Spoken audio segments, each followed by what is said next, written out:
مصر کی سرزمین، عظیم محلات، سونے سے مزین تخت اور ایک شخص فرعون۔ فرعون صرف بادشاہ نہیں تھا، وہ خود کو رب اعلیٰ کہتا تھا۔ بنی اسرائیل اس کے غلام تھے، ان پر ظلم، مشقت، ذلت اور خوف مسلط تھا۔ اسی دوران فرعون نے ایک خواب دیکھا۔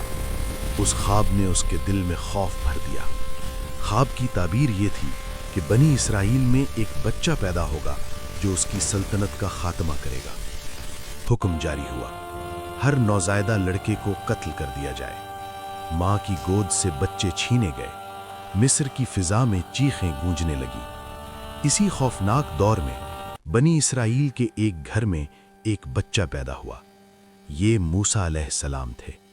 ماں کا دل لرز رہا تھا، مگر اللہ کی طرف سے وحی آئی، اسے دودھ پلاؤ اور جب ڈر محسوس کرو تو اسے دریا میں ڈال دینا، ہم اسے تمہاری طرف لوٹا دیں گے۔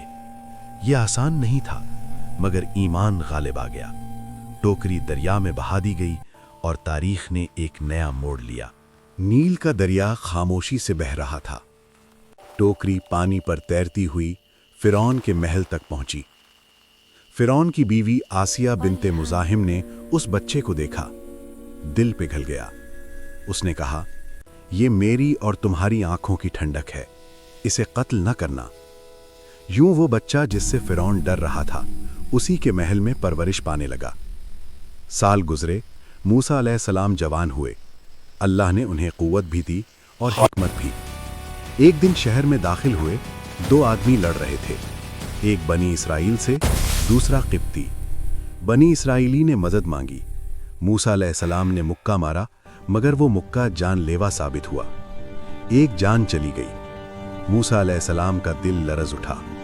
انہوں نے فوراً توبہ کی۔ خبر فرعون تک پہنچی، قتل کا حکم جاری ہوا۔ موسیٰ علیہ السلام خاموشی سے مصر چھوڑ کر مدین کی طرف روانہ ہو گئے۔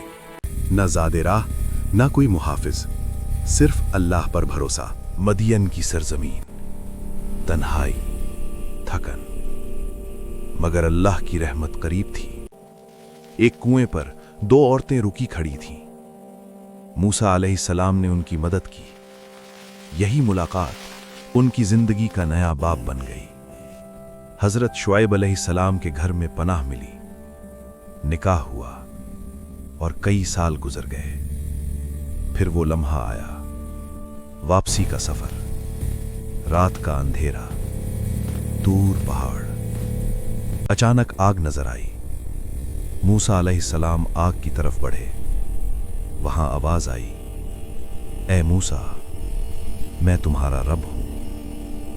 یہ لمحہ تاریخ کا ایک عظیم موڑ تھا۔ عصا سانپ بن گیا، ہاتھ روشن ہو گیا۔ اللہ نے حکم دیا، فرعون کے پاس جاؤ، وہ سرکش ہو چکا ہے۔ موسیٰ علیہ السلام نے دعا کی، بھائی ہارون علیہ السلام کو ساتھ مانگا۔ اللہ نے قبول فرمایا۔ فرعون کا دربار، طاقت کا مظاہرہ، تکبر کی انتہا۔ موسیٰ علیہ السلام نے پیغام دیا، اللہ واحد کی عبادت کرو، بنی اسرائیل کو آزاد کرو۔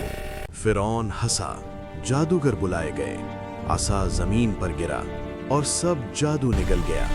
جادوگر سجدے میں گر گئے، ہم موسیٰ کے رب پر ایمان لائے۔ فرعون کا غصہ بھڑک اٹھا۔ سزائیں، مصیبتیں، عذاب، ٹڈیاں، جوئیں، مینڈک، خون، مگر فرعون نہ جھکا۔ آخرکار حکم ہوا، رات کے اندھیرے میں بنی اسرائیل مصر چھوڑ دیں۔ سامنے سمندر تھا، پیچھے فرعون کا لشکر۔ خوف پھیل گیا، لوگ بول اٹھے، ہم پکڑے گئے۔ موسیٰ علیہ السلام نے کہا، ہرگز نہیں، میرا رب میرے ساتھ ہے۔ عصا سمندر پر مارا گیا، پانی پھٹ گیا، راستہ بن گیا، قوم گزر گئی۔ فرعون پیچھے آیا، غرور کے ساتھ، پانی واپس ملا، لشکر غرق ہو گیا۔ فرعون ڈوبتے ہوئے بولا، میں ایمان لایا، مگر دیر ہو چکی تھی۔ لاش کو عبرت کے لیے محفوظ کر دیا گیا۔